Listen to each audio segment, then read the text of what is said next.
ప్రభునందు ప్రియమైన దేవుని బిడ్డలకు మన ప్రభువైన యేసు క్రీస్తు నామమున శుభములు కలుగును గాక. ఈ యొక్క దినమందు దేవుని యొక్క అద్భుతమైన ప్రణాళికను గూర్చి మరి వివరంగా పేతురు మహాభక్తుడు ఎంతో అద్భుతంగా తన పత్రికలో వివరిస్తూ ఉన్నాడు.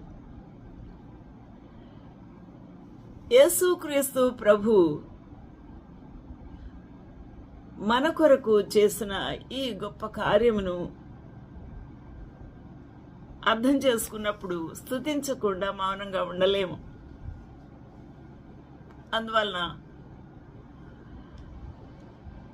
యేసుక్రీస్తు ప్రభు మన కొరకు ఆయన ఏమి సమకూర్చి ఉన్నారు. మొదటి పేతురు 1 అధ్యాయం 4 వచనం చదువుకుందాం. మృతులలో నుండి యేసుక్రీస్తు తిరిగి లేచుట వలన లాభమేంటి? మనకు ఏ లాభం కలిగింది? దాని యొక్క అద్భుతమైన సంకల్పము ఇక్కడ వివరించబడింది. మృతులలో నుండి యేసుక్రీస్తు తిరిగి లేచి ఉన్నారు. దానికి రుజువులు ఆయన ఈ లోకంలో ఏర్పాటు చేసి ఉన్నారు. ఎవరు కాదనడానికి లేదు. అనేకులకు ఆగపడ్డాడు. అనేకుల ద్వారా రుజువు కలిగి ఉన్నాడు. చరిత్ర పుటలలో వ్రాయబడి ఉన్నది. ఈ విధంగా ప్రభు తన యొక్క ప్రాణాన్ని శిలువపై అర్పించి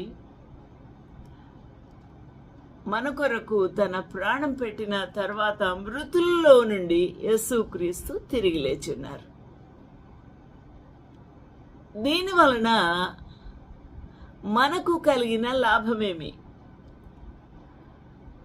ఈ విధంగా క్రీస్తు ప్రభు సజీవుడుగా లేచుట వలన జీవముతో కూడిన గొప్ప వాగ్దానము మనకు స్వాతంత్రించుకొనుటకు అవకాశం కలిగింది. కాబట్టి యేసుక్రీస్తు ప్రభు పునరుత్థానము కాకపోతే మనము పునరుత్థానములో పాలుపంపులు పొందలేము.